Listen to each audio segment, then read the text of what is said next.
everyone. As you're joining, we're admitting everybody in from Zoom. For those of you joining us live, good afternoon if you're in the Eastern time zone. If you're in the Pacific time zone, I think it's still morning, right? 3 hours behind? Yes, it's still morning. I was an English major, not a math major. Hello. Hi, everybody. Great. Awesome. Okay, so I think hello. So y'all can see us in our studio here. Hi, everyone. I'm Jennifer. I'm the executive director for Amputee Aid. This is Carl. Say hi, Carl. Hi, everybody. I should not be telling you what to do. You're my boss. Carl is the board president for Amputee Aid. We are a nonprofit founded here in the Pittsburgh, Pennsylvania area, but we serve folks nationwide.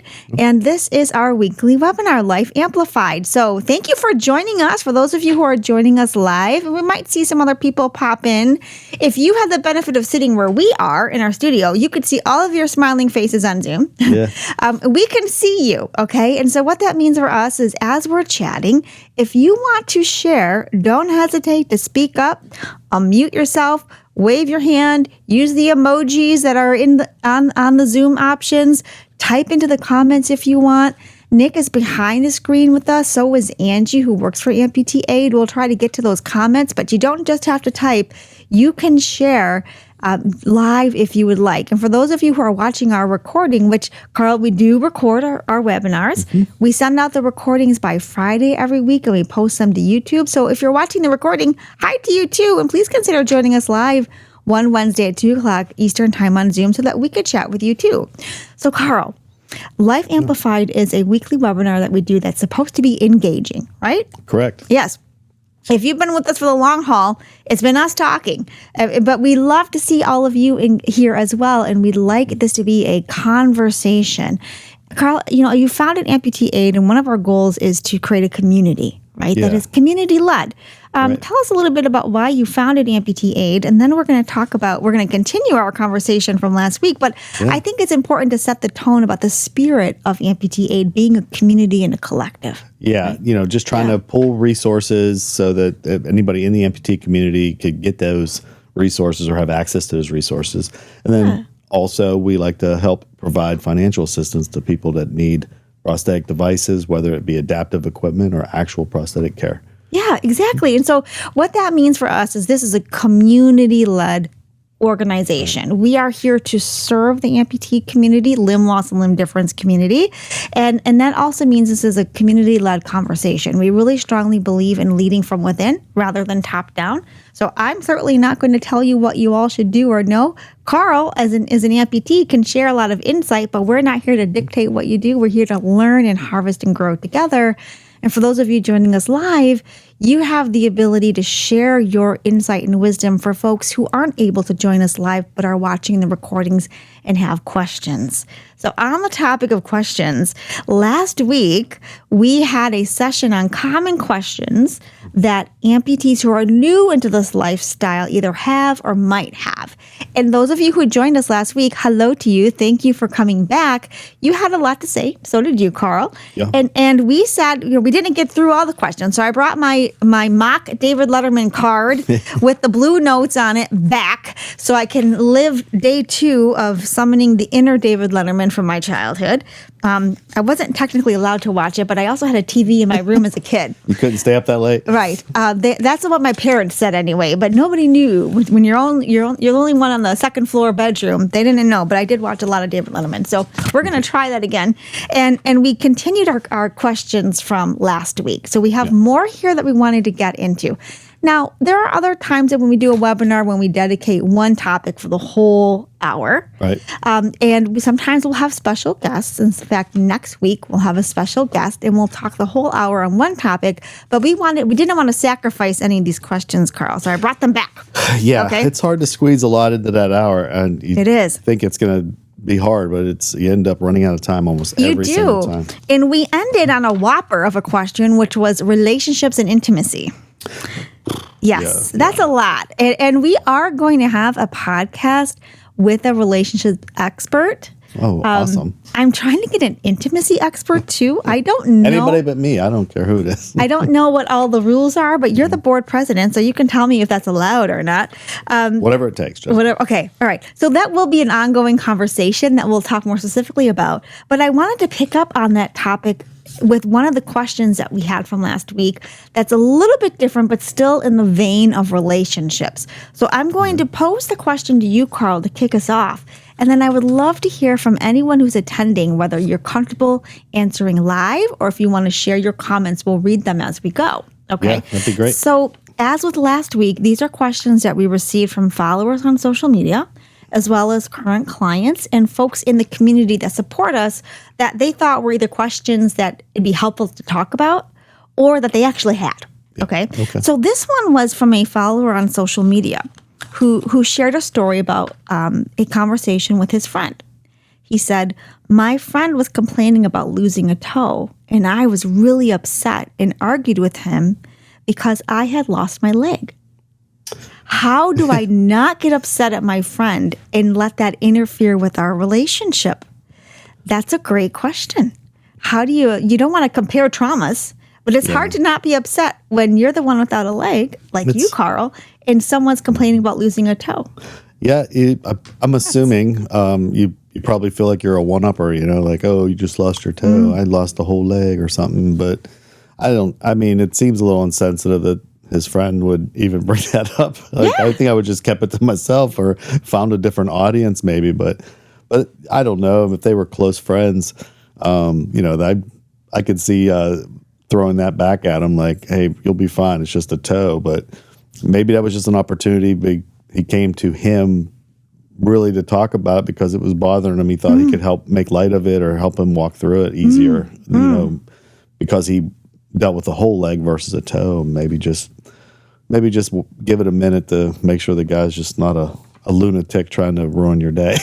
Give it a minute to simmer. I think that's a challenge. And if you can share in the comments, for those of you joining us live, if you had a similar experience where you want to say to someone, "Are you serious right now?" Are you seriously saying that? Yeah. And sometimes it can be a challenge to see it from the other person's perspective. Sure. Because what I think I'm hearing you say, Carl, is, well, maybe the friend was just trying to look for support. Right. I'm also losing something, but not really seeing it as it's not, quote, as bad, because for the person who's experiencing any type of amputation, for them it is bad. Right. Mm-hmm. Right? Especially if it just happened. Yeah. Have you ever had an experience where someone has said something insensitive and you were sitting there like, hello, I don't have a biological leg. I think it could go anyway. It doesn't even have to be a toe or like, oh, I lost more than you. Sometimes it's just, it's just a moment. So maybe somebody's complaining about their job, or it could be anything. And in your mind, it's not very significant because of what you're going through or something along those lines. But I think, friends, in my opinion, if it's a real friend, then they should be able to say and do whatever they want. Even if it's insensitive. That way, you got to still be there for them, even if it's less or something. I guess that's just my opinion. I'd be curious to hear if anybody else thinks about it. But and I saw Kim say hi. Hello. Hi there, Kim. So Kim has a comment. Nick, are you able to read Kim's comment to us? Yes. Thank you. So Kim said, sometimes I hear, but you still have two legs. Or at least you have the other leg. Yeah. As if that kind of minimizes what you're currently experiencing by saying, well, it could be worse. When someone says it could be worse, it doesn't really make you feel better, Jamie, or I see Jamie has a comment there too. Are you able to read that? I would, but my glasses aren't that strong. Go ahead, Nick. Absolutely. Okay. Jamie said, I had a discussion with my surgeon because I lost half a foot and recovery is actually longer than partial leg. 2+ years after, and I'm still on a cane, but everyone is different in recovery. Bingo. Jamie really nailed the nail on the hammer on the, what is the phrase? You get what I'm saying. You hit the nail on the head. Thank you very much. It's only 2:00 and I feel like it's midnight and I need a nap.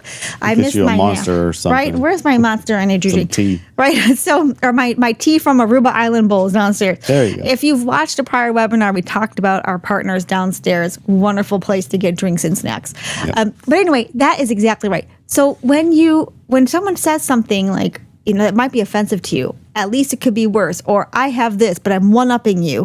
What I think you're pointing out, Jamie, is everyone's recovery story is different.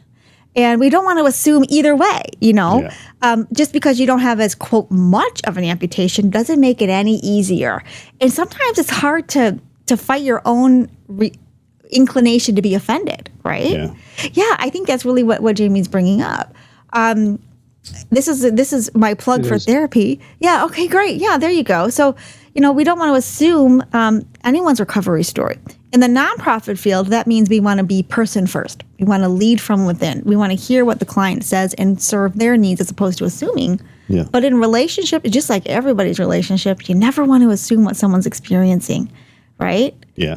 Yeah. Okay. All right. So hopefully the person who asked that question is watching live or watching the recording and can take that to heart. I'd also want to throw out there, I mean, I don't think anybody has said anything to me intentionally to hurt me, but sometimes they'll say things that they don't realize are hurtful or maybe inconsiderate in the aspect of being an amputee.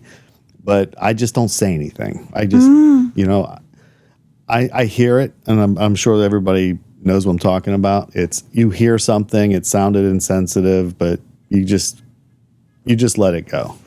You're touching on something that we call microaggressions, where someone says something that may not be intentional, but it's still offensive. Yeah.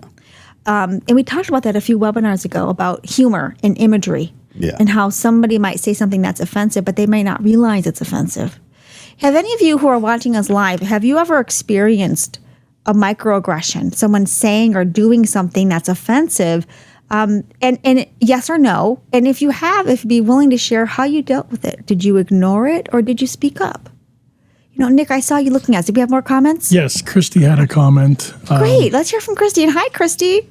So she was in a test socket for 3 months and a little mad that her husband rigged up a 4th socket, which makes her taller. But she wasn't having issues until she went back to... I can't pronounce that word. Sorry. Can't see it. So it sounds like there's... I'm sorry. To your other prosthetic. Yes. Yeah. So, did you want to share more, Christy? I was with my prosthetic guy for about 5 years, and then somehow he disappeared, and then I went and got somebody new, and ended up with I got casted and was in a test socket for about 3 months, and I'm like, this is weird. I was having issues and blisters and concerns, and I'm like very ticked, and I was getting concerned, and I switched my prosthetic people because I was having issues, and my fiance, whatever, fixed my 4th socket up so I wouldn't have issues because the test socket was a little tight and didn't fit right. So that's why I'm wearing the 4th socket until I can get fitted right. And I went to this prosthetic person, and they did some adjustments. And I'm a little taller, but I'm feeling a little better. But I'm still walking with 2 canes, and my balance sucks, and I'm still doing the best I can. Yeah, well, sometimes all you can do is the best you can for now. But I have some suggestions for you. First, Christy, I would love for you to reach out to us so that we could have a conversation with you about maybe connecting you with a healthcare advocate or a mentor or someone to help advocate for your needs. But what I'm hearing, one of the things I'm hearing you say, Christy, is in this scenario, your relationship with your significant other was actually somewhat beneficial, and that person was able to help you a little bit so that you can at least use your prosthetic. But it sounds like you're having some issues connecting with or having a good working relationship with your prosthetist or your provider as well. So we'd love to. I switched to somebody new now, so I don't go until October to get an adjustment and stuff. But I'm trying to get by. That Christy, we would love to have a separate conversation with you. And if we don't have your login information or your information, we'll get it so that we could chat with you and maybe provide you some resources or some advocacy. Christy, you're touching on an important thing that is in one of these questions. So maybe we can transition to that question. Yeah, and just a quick comment, like to go back, please type in your email or phone number. Anyway, we can contact you. Would definitely want to do that. But there's, not all prosthetic providers are the same. You know, you're going to go through a lot, especially if you had somebody you were comfortable with for 5 years and now you know, you have to find a new one. And they just assign somebody new because the company we're working with, you know, hired somebody to replace that person or for whatever Staffing, reason. all kinds Yeah, of things. it's always, you know, people get promoted, they change careers, whatever. But don't settle, you know, consider what's out there. There's some really, really good providers. So don't settle. You know, if it's just not working, that's what you could call us and let us help you find somebody that's better for your needs or has the experience. And sometimes a provider is really good at one type of, you know, individual versus, Right. you know, works with a lot of athletes versus or above the knee or below the knee. There's so many different variations when it comes to sockets and fit, and then sometimes they just have relationships with certain other providers, meaning like vendors that make the liners and the types of feet. So they're going to be aligned differently that may not work for you. So it's just having somebody else to help you and ask questions and research it for you. It couldn't hurt, and we could always get involved and Yeah, we try to would get love you to do that. because you shouldn't have a bad fit. You shouldn't have concerns with that. Yeah, we would love to help you with that. Now, on that point, so I'm going to table figuratively and literally. Here's my table. That question, because on that topic that Christy brought up and that you're alluding to, Carl, you know, we don't have to accept how our provider is treating us, or accept a poor fit, or accept bad treatment from a doctor, or microaggressions from someone who's not familiar with the limb loss and limb difference community. But sometimes we have a lot of waiting to do. You have to wait for your doctor's appointment. You have to wait for the next time you can see your physical therapist. You have to wait for insurance approval. And we're not just talking a day, 2 days, weeks, months. As Christy mentioned, October. Yeah. Or if you have to wait for your physical therapy to be approved by an insurer, even though you know you need physical therapy because you're not mobile. Right. Or you have to wait for someone behind the desk or in a cubicle to approve whether you, quote, need a hand, even though you don't have a hand for your prosthetic. Waiting has got to be hard.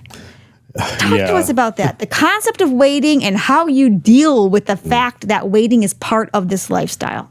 Well, you know, I think some people are blessed with more patience than others. I do not have patience, and it can be very frustrating. And I'm looking at Brian shaking his head. You know, he waited a long time, and it is tough. And I don't even know what to say to that. You know, it's we live in that world. In some cases, you have to wait because that's the provider that you want to work with, and they're just not available, or you're waiting on, you know, the vendors to send the parts in, or you get measured for the socket. You got to come test it, make sure it fits, and then you know it's a process. So just you have to be patient. That's it. Has anyone experienced that where the amount of time in between your services or your doctor's appointments has actually interfered with your life? I see Dean waving his hand. If you want to come off of mute, we'd love to hear your experience with this and any advice you have for people who have to deal with waiting. Are we able to unmute Dean? There we go. We got you. Hi, Dean. Hi, Jennifer.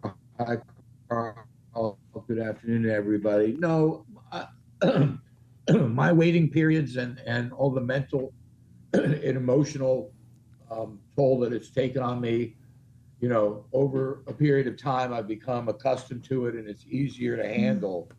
And you can, you know, you kind of know what's around the corner next. And so far, I've been pretty fortunate in the 28 months since my amputation.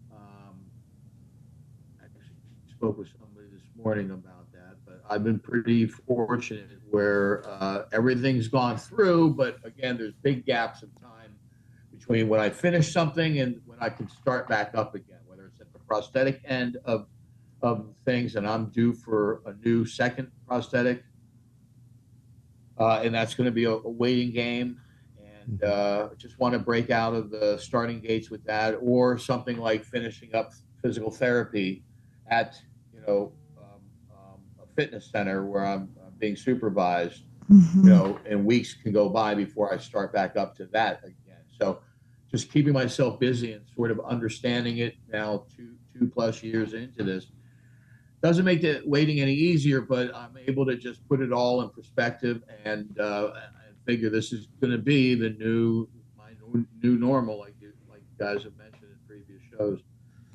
Yeah. Dean, do you find that doing the very best. Do you find, Dean, that talking to other people who are similarly situated, other amputees, just to kind of get a feel for, am I waiting too long? Is this normal? Like, does that maybe not make it easier, but at least kind of make it more tolerable, the amount of time in between services or the time between a fitting and getting your prosthetic, if you talk to other people? Well, yes, I try to talk to as many amputees every week as possible, and I'm so happy to attend your webinar for the first time. Thank you. But I know, first off, I got to take a step back. I know that there are very qualified, motivated people on my care team, and I enjoy working with each of them when I need to, right? And I just got to keep my care team in place. I love my PMR doctor. I love my primary care doctor. I love my therapist who I work with. But people's lives, go on and on. I reached out to my prosthetist a week ago only to find out he was out of the office for a week with family problems, family issues, and then people have to take vacations and everything else. So, again, as time has rolled on, I've just been able to take it all in easier, to digest. Yeah. So what I'm hearing you say, Dean, is one strategy here, two strategies. One, talk to as many amputees as you can about what their experiences are like, so you can see, is this a normal amount of time, not a normal amount of time? And two, talk with your care team and be comfortable with your care team so that you feel like they got you, and you can trust what they have to say. I see John has his hand raised. Yeah, go ahead, Dean. You can wrap up, and then we'll get to John. Go ahead, Dean. I just want to reemphasize. I realize how busy my local prosthetic office is. Mm-hmm. I realize how busy my fitness center is, et cetera, et cetera. So we just have to just take it all in stride and know our place. Yeah. And when it's necessary, advocate for yourself. But it's easier for me to do that now, again, as time has rolled on. Go ahead, John. I'm sorry. Yeah. Hi, John. Nice to see you. I think this is your first time with us. We'd love to hear more about what you have to say. Yeah, and I know some of the other people. Dean, Awesome. I go along with everything you're saying. I know him, and I've met him in person already. Awesome. I have been right below knee amputee for a little over 6 years. I started got invited into another Zoom meeting and got to meet people through that. That's wonderful. I became a certified peer visitor. I talked to a few people, and something I'm doing now is I hold live amputee meetings in my area. Awesome. I've gotten to meet other amputees, and I think it's highly important. The best thing is for an amputee to talk to another amputee of any type. Amen. Because Yes. we can understand each other and whatnot. And also, I wanted to chime in a little bit about an earlier question about the guy who was missing a foot. And Yes. I said, I just had my toe amputated, and this is so terrible. Any amputation is traumatic to the person having it. Mm-hmm. And as far as I'm concerned, I don't care if it's just a toe, a finger, or what. Just welcome them to the amputee family. They become a Great member point. of the amputee family. And Yes. that, to me, is what is important. Yes. Things where I met Dean was I go to EmpowerFest put on by Hanger Clinic. Yeah. Get to meet a lot of people there, get to learn a lot of stuff. So I think it's highly important. I think this is why I found out about this meeting, and I thought I want to get on here and see Awesome. what's going on and get to meet other people and hear other stories and whatnot. So Good. Well, Very we're cool, John. really glad that you're here. John, where do you lead your live amputee meetings? Plug it. Where do you do them and how often? What I've done is I got to talk to a YMCA in the area, Okay. and they gave me a room for free. Awesome. And Very I cool. hold it once a month. And that one is the third Saturday of every month for about 2 hours. Awesome. And what area are you in? I'm in central Pennsylvania. Oh, okay. All right. Not too far from us. Maybe Carl Penn will show State up. fan. Yeah. So, and now I'm looking to have, I started a second meeting in an area, but I couldn't get the word out, or the people in the area I was getting hardly anybody showing up at the meetings. So I'm moving it to another place, Okay. another YMCA, and I'm meeting with them this Friday to talk about it. The only problem I have there is they have to charge for the room. But Oh. they have other groups meet there. One is MS and the other one is something else. But they said they get sponsors that pay for the time that they're there, and they're going to connect me with them to see if I can get a sponsor. Yeah. There you go. I'm not willing to put out money the whole No. meeting.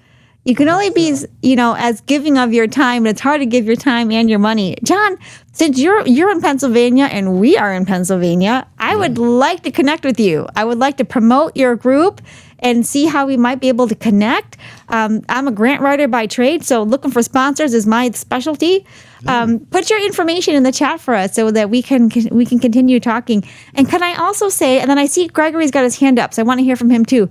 But personally, I think it's so cool that we have people joining us and you know each other. I feel like I get to be invited into the world for an hour once a week. And it makes me very giddy. And I hope that, as someone who's not an amputee, that I'm here to learn from all of you. And it's just really, I think it's so cool to see people who know each other on these. Don't you think, Carl?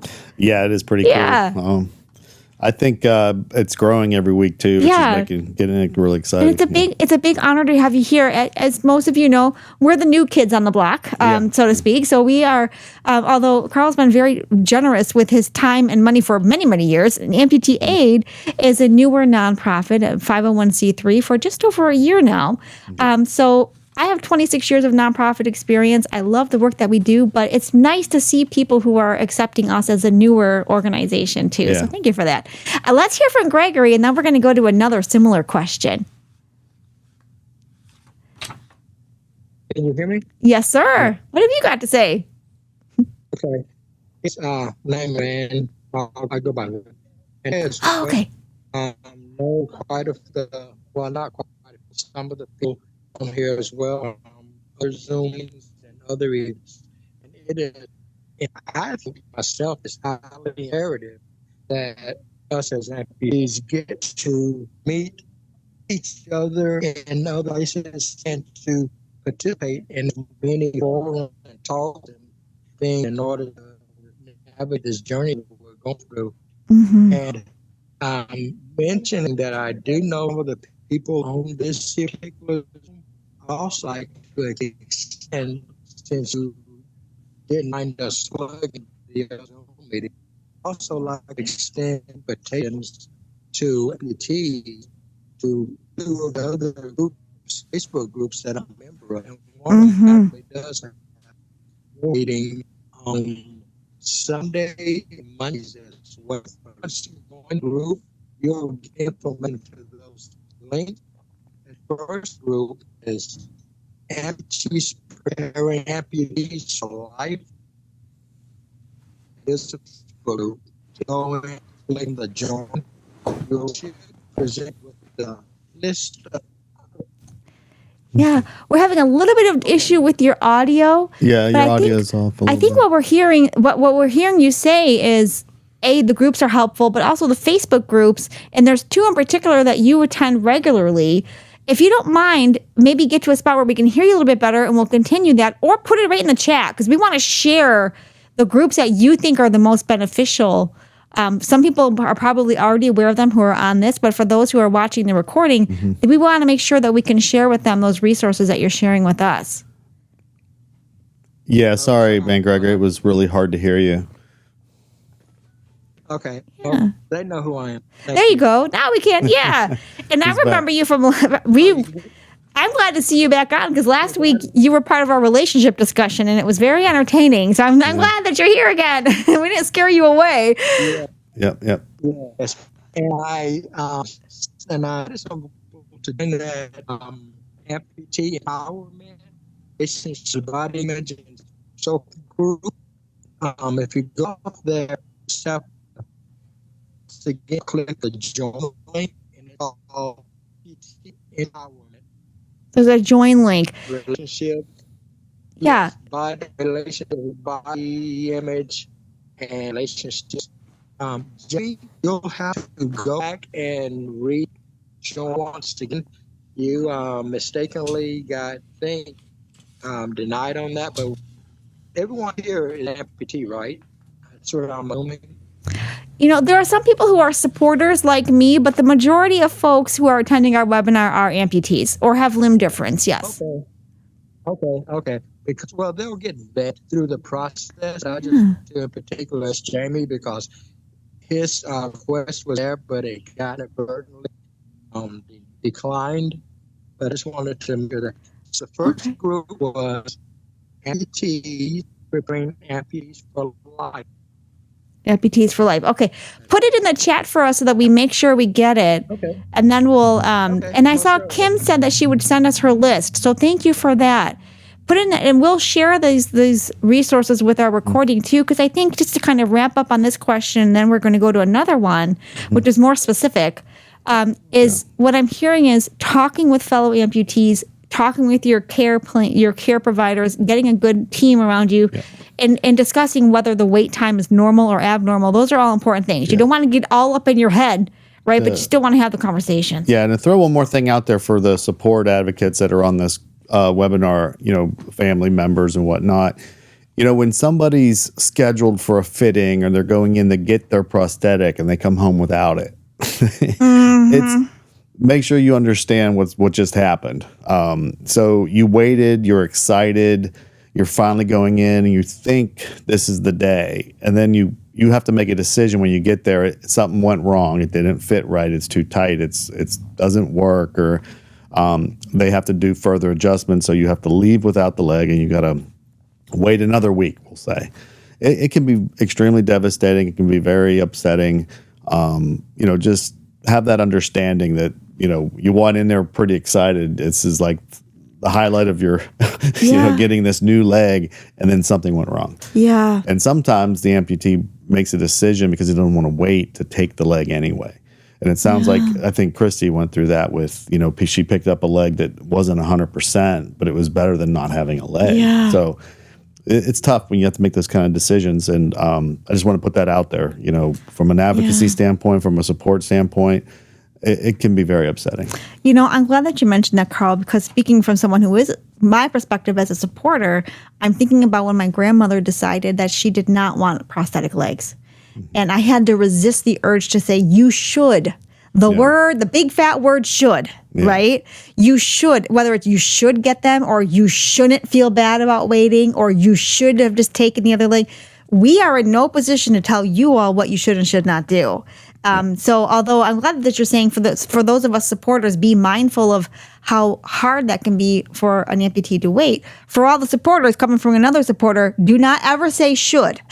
That is a banned word. We are not in a position to tell amputees what they should or should not do, or whether they should be okay waiting. Got it. But that's a hard word to exercise from your language. So I already tabled that question. Right. We're going to turn topics entirely. Moving on. And talk about, and I hope that you all have some tips for this, because this is coming up quite a bit. We've had this question 3 times on social media, which are, what are your tips to minimize phantom limb pain? Oh boy. What are your tips for minimizing phantom limb pain? Put them in the chat. If you want to speak, unmute, interrupt us, raise your hand, do a heart emoji, whatever you'd like. This comes up quite a bit. Yeah, it sure does. I have an initial question, which is it possible to minimize phantom limb pain? Yeah, sure. It is. I mean, there's lots of things you can do. There's exercises. There's, outside of like creams and medication, there's so many different tips, and I'm sure everybody has something that works better for them than others. But this will be a big one for everybody, I'm sure. But like rubbing the residual limb, taking your leg off, and just tapping it, trying to basically awaken those senses or bring them back to a different, mindset with your head. So you're feeling something different. So you can change that. I've heard people use the mirror effect, where you put a mirror here so it looks like there's two legs. And but for me, hot shower helps. And at night when it's the worst, I just grabbing it, holding it, squeezing it, like putting pressure on it, light taps to try to, just to try to bring a different sensation, I guess, so it feels better. I have a related question for you, Carl, and then I'd love to open this up to the group about what their tips are for minimizing phantom limb pain. Are there activities that you engage in that increase phantom limb pain? For me, driving. Now, why is that? I think it's because you're trying to function your foot, Your brain is thinking, right. There's a foot there. So, and it's not. So you're after driving or during driving, it can get really irritated. If I'm driving with the prosthetic leg, I'm not supposed to do that, but if I'm driving with my left leg, it's not as bad. However, after exercise, I typically have more phantom pain than during exercise. I don't feel anything when I'm running, for example. After running, it can get a little more aggressive and then slide down. But and some people don't have phantom pain. Just to be clear, not everybody has phantom pain. Yeah. So for you, bringing sensation back to your limb, warm shower, maybe not engaging in as much of a physical activity if it is painful. Those are the kinds of things that you could do to minimize, for you, phantom limb pain. Yeah. But I'm hearing you say it's different for everybody. Yes, I think so. Do we have any tips? I see Nick looking at us. Do we have any comments, Nick? I actually had a question. Oh, go right ahead, and then we'll open it up to the group. Have you ever had a dream that you had your leg back and then you wake up and have a weird pain or think it's there? I dream about having my leg all the time, but I don't wake up with any kind of separate pain or anything like that. But most of those dreams are just I'm running like the wind, Really? It's like, I've had that several times. Like, it's just. I know I don't know if that's weird or not. Okay.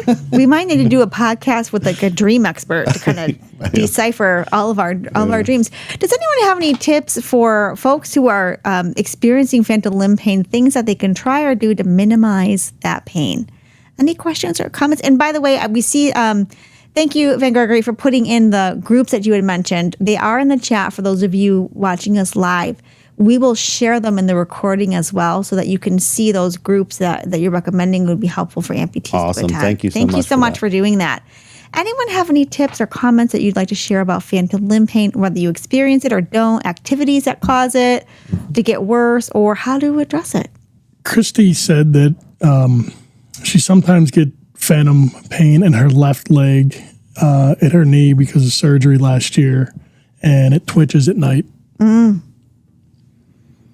Okay. Yeah. And then, Christy, if you don't mind sharing, is there anything that you've tried to not have that happen, or at least to treat it if it does, or are you just putting up with the pain? I've seen a lot on social media about medications. Go ahead, Christy. I take gabapentin at night, and sometimes it works and sometimes it doesn't. Sometimes it doesn't. And it helps me sleep, but I take clozapam to help me sleep as well, but the phantom pains, sometimes I have to live with them. Do you ever, Christy, find it difficult to explain that pain to other people, like your significant other that you mentioned, trying to explain to them what you're feeling or how it might be impairing your ability to do something on a particular day or for a particular time? Like, is it hard to describe it to other people, or do they just accept that when you say you're having these pains, that's it? He knows that my caregiver understands when it comes, because I twitched in the limb, my prosthetic side twitches, and sometimes it's really strong, and especially if we argue, I get some type of phantom, and it comes, and it has a weird twitch, and Yeah. So he knows, and I think it's important when you're living with other people that they just accept when you say you're having this pain. We don't question, we don't ask, we don't say suck it up. It is what it is. Yeah. I see we have some more comments, Nick, if you don't mind sharing for us. So Van Gregory said that it helps his PLP if he stays hydrated. His first meal after a fast usually triggers his PLP. We've heard about that from some of our followers on social media too, that if your diet, for example, if it's full of salt, or if you've been flying for a long time, that can trigger the pains too, based on how your limb is reacting, maintaining salt, lots of swelling, that kind of thing. Yeah, I never put into any consideration to think about diet. Especially I've heard that before about staying hydrated. It will help you with phantom pain. Outside of that, I don't know if any typical diets have changed mine, but I haven't paid attention to it. Yeah. And then I was also just realizing Christy mentioned when she's arguing. So there might be certain emotions that could trigger phantom pain as well. Whether when you're irritable or something, your heart is pumping, your blood is flowing faster. But I don't pay attention to that either. I need to start paying attention to what kind of state of mind am I in? Did I drink enough water? What was my diet like? Is that causing it? I couldn't tell you, but I know that's got to be part of it. Yeah. I see John has his hand up, and I want to hear from John. I would like to put this out to the group to just think about yes or no, because I'm hearing a lot about diet and meals. Would it be helpful to have a conversation about nutrition, or even bring a nutritionist on to talk about weight maintenance, good foods, bad foods for your amputation? Would that be helpful? If you think that would be at all an interesting topic to have, say yes, or put it in the comments, or shake your heads, and we'll plan that for a future conversation. Yeah, I'd have to research that, but now I'm curious if there's certain diets or certain types of food that help with phantom pain. Yeah. I don't know if there is or not. I'd never considered it. I think that might be something that we should talk about in the future. John, I see your hands up. Go ahead and share with us. Yeah, couple things about dealing with phantom pain. I myself have been called a unicorn because I never have had phantom pain.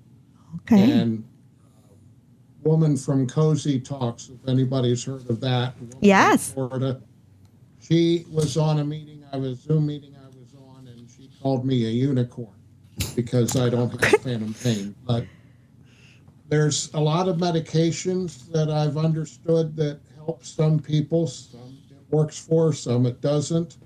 One of the major things, if somebody wants to go through it, that some people have had it and it works, is there are surgeries that can be done. Really? The nerves that are left after the amputation don't know what to do with themselves because they're not attached to anything anymore. And they end up getting things on the end of them that are responding as pain. And the one surgery that they do, and I'm terrible at remembering the terms for these surgeries, but they take the nerves that have been cut off and they implant them into a muscle that's nearby. And that will give the nerve something to do. And I've heard some people say that really, TMR surgery. I just saw somebody. Yes, thank you, Tina, for putting that in there. Yeah, and that's something that's supposed to really help. There's a lot of different things. Some surgeons, what I understand, do TMR when they're doing the amputation. Some don't do it. I didn't have that done. My surgeon said, I didn't do that.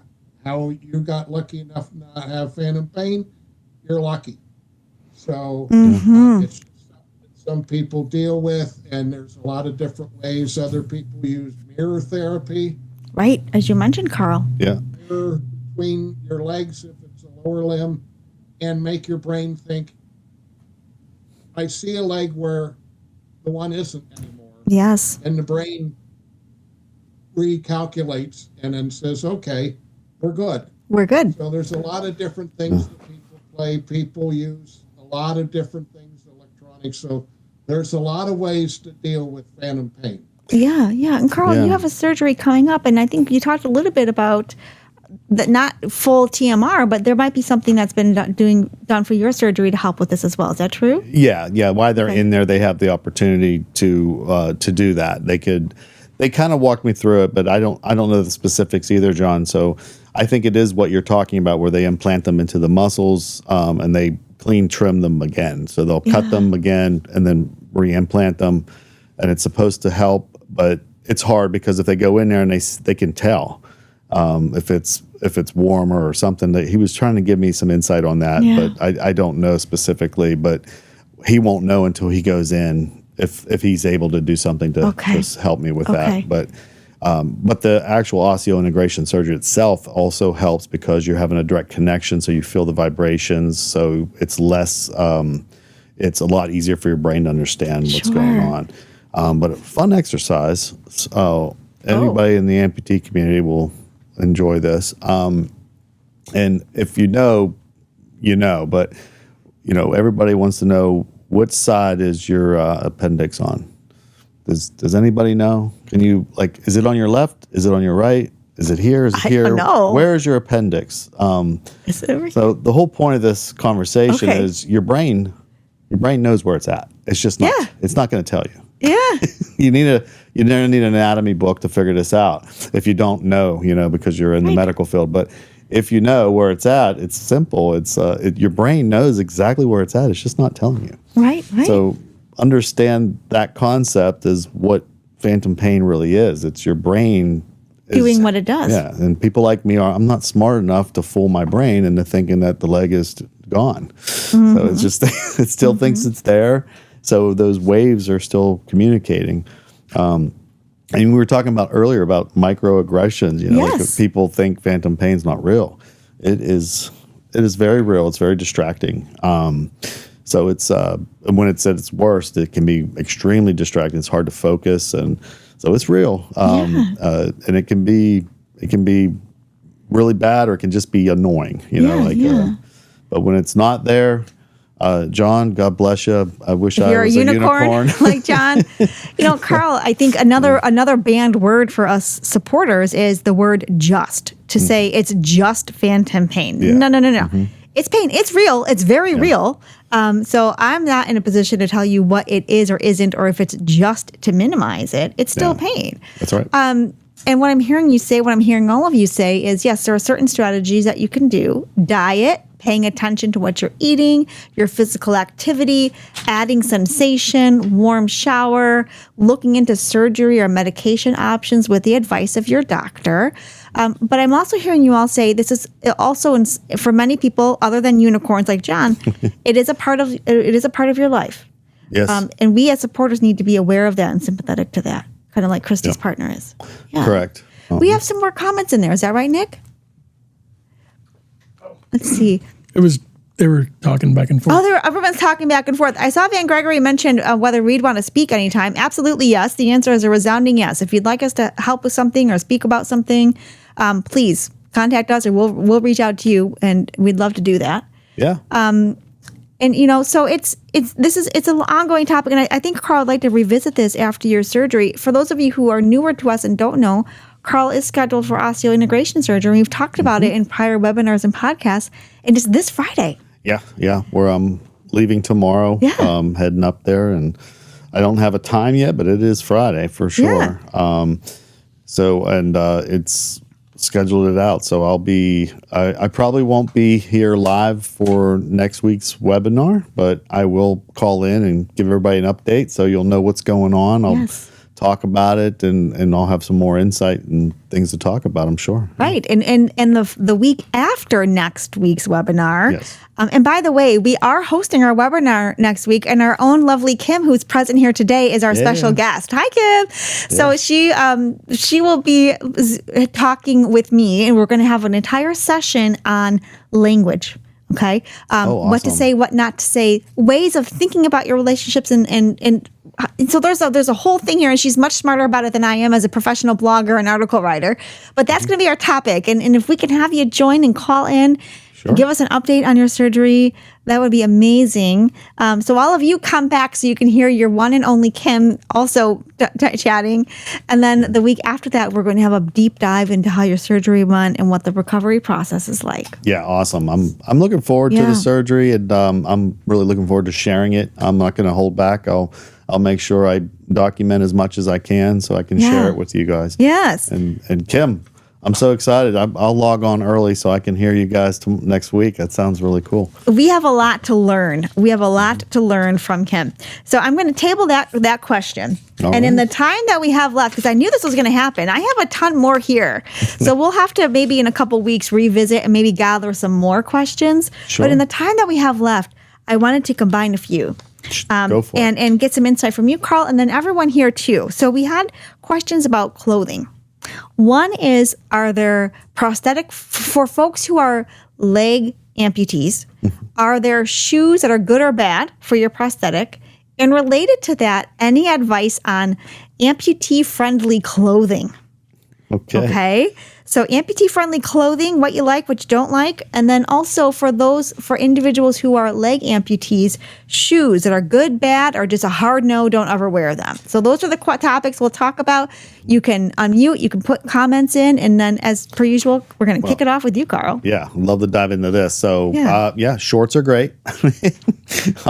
Exhibit A. Even Carl. in winter, you can wear shorts. And this is coming from someone who lives in a cold weather state. That's right. Okay. So, it's just convenient. But All the best with your surgery, Carl. Thank you, sir. Yeah. So good vibes going your way. yeah. Everybody send their good vibes. Okay. Yeah. All right.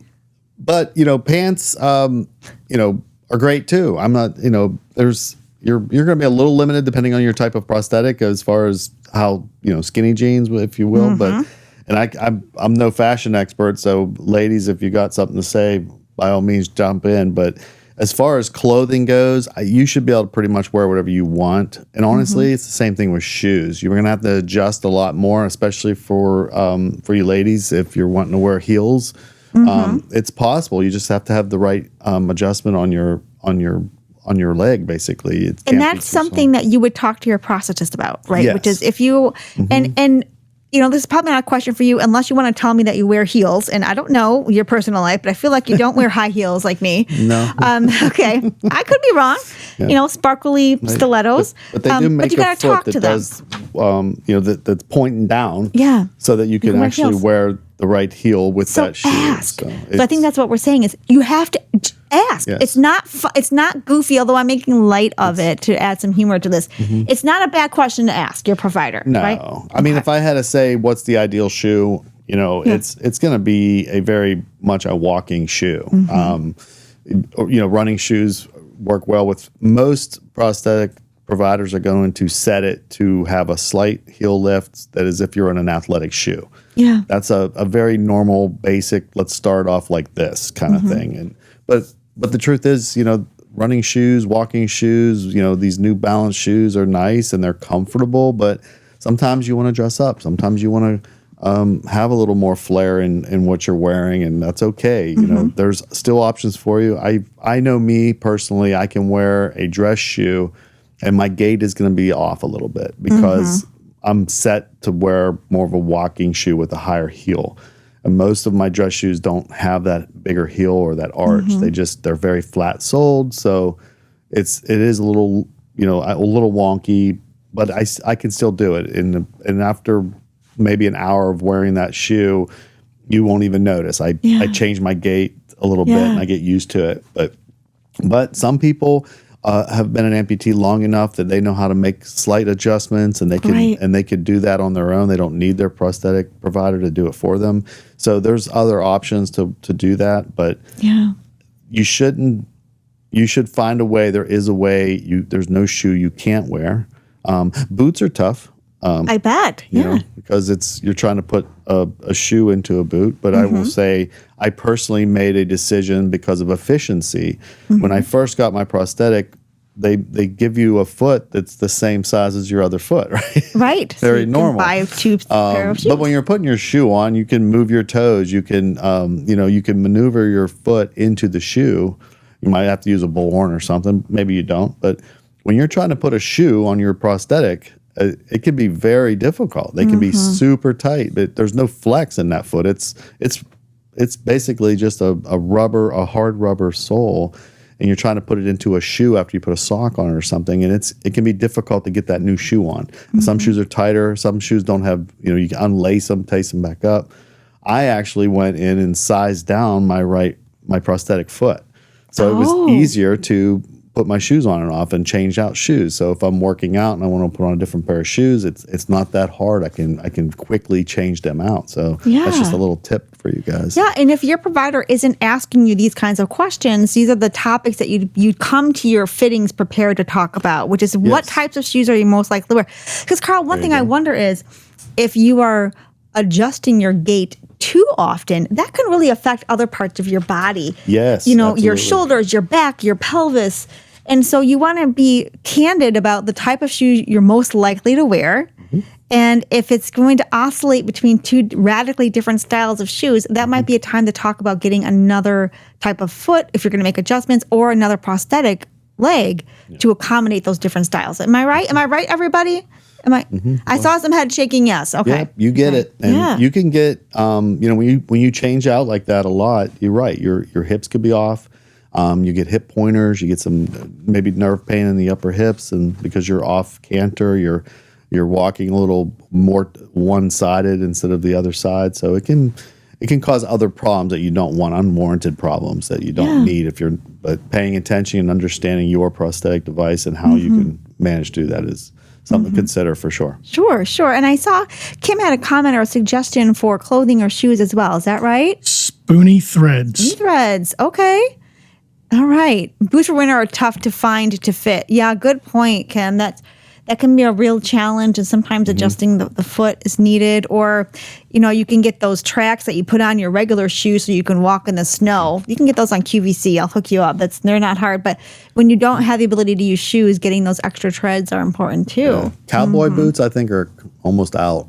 Like they don't have any give. Because they don't flex or they don't give. There's those zipper on the side that you could manage a way to get in. So, if I had to think of the one shoe that's difficult, it's a cowboy boot hasn't been somebody didn't go in and alter it for you. Yeah. You can have zipper put in. Good point. Yeah. So if you are just dead set on wearing your cowboy boots, you're going to need to go to what do they still call them? Peddlers? What do you call a shoe person? I don't know what you call a shoe the shoe doctor. I don't know. To get us whatever they were called. I'm sure there's a way. A cobbler. A cobbler. What's a peddler? I don't even know what that is. A cobbler. Thank you very much, Nick, for correcting me to get an adjustment. You were thinking of the something else. I think I know where you're going. It's not a bad word though, is it? Did I just say something bad? Okay. I meant cobbler, thank you, to get an adjustment made on that boot. Okay. Thank you for sharing that. And I see we missed Tina when she left. So bye, Tina, if you're watching this recording, and please come back next time. I'm glad to see her coming back week after week. Yeah. So, this is an important conversation to have about shoes. And I don't want to trivialize the other things that, make it a trivial conversation or end on an easier note, because we get this question a lot. Yeah. And for folks who are new to the lifestyle of being an amputee, which was the intended audience for this discussion, harvesting all of your input, these are the questions that they have. Yeah. Which I think addresses on a larger point that we started our conversation with, which is don't assume. Right? Yes, don't assume when someone says something offensive to you that they meant it, but don't assume that your recovery journey is harder or easier than anyone else's, to use Dean and John's points. And also, don't assume that a question is too simple to ask, or that if someone has a question that they're being, quote, silly or trivial about it, because for them it's an honest and sincere question. Correct. Right? Yeah. So, all right. We always commit you all to Kim, another quite. Let me wrap up on Kim, and then we're going to segue to next week, and we'll end for today. Which is new companies are selling shoes to disabled and elderly now, but they're pricey. Yeah, so those what they call accessible fashion, which seems to be a commercial term, they are pricey. And Kim, there's an online store that sells shoes with zippers. Thank you, Van Gregory. And so those are the kinds of costs, although they're pricey, they are perfectly within the realm of what a nonprofit like Amputee Aid can help with. We want you to be mobile and go about your life as you choose, not as we tell you to or as your dollars can afford. That's what we're here to do. Yeah, absolutely. So thank you for sharing all of your comments, and for all of you for coming to our webinar today. It means a lot to us that you're here to share. It means even more to the people watching our recordings and stalking us on social media. I mean that in a nice way, because these are the questions that they gave us, and they might not be comfortable to ask them in person, but they are certainly going to benefit from the answers that we've all shared. Do you think, Carl? Absolutely. All right. So let's close on a note of thank you and gratitude for everyone for showing up today. We would love to have you back next Wednesday at 2:00 for Kim. Woo, Kim. Thank you very much. It's going to be the two of us. Go us. Girl power. So maybe, Carl, we won't even answer the phone when you call. If we don't answer, it's because we're deep into conversation. That's fine. But we'll try to chime you in. Don't worry, Carl. I'll let you in. Oh, Nick might not be here behind the screen then. Might just be Angie, and then it'll just be all the girls. But we want to check in with you and see how the surgery went, and kind of prep for the following week's episode. Next week is all about what to say, what not to say, and how to reframe your thoughts as an amputee. Carl, good luck on your surgery on Friday. Thank you. And for all of you, have a wonderful rest of the week, and we hope to see you all next Wednesday, 2:00 p.m. Eastern Time on Zoom. Until next time, take care, everyone. Bye. Thank you. Thank you, everyone. Good luck, Carl. Be well. Thank you, sir.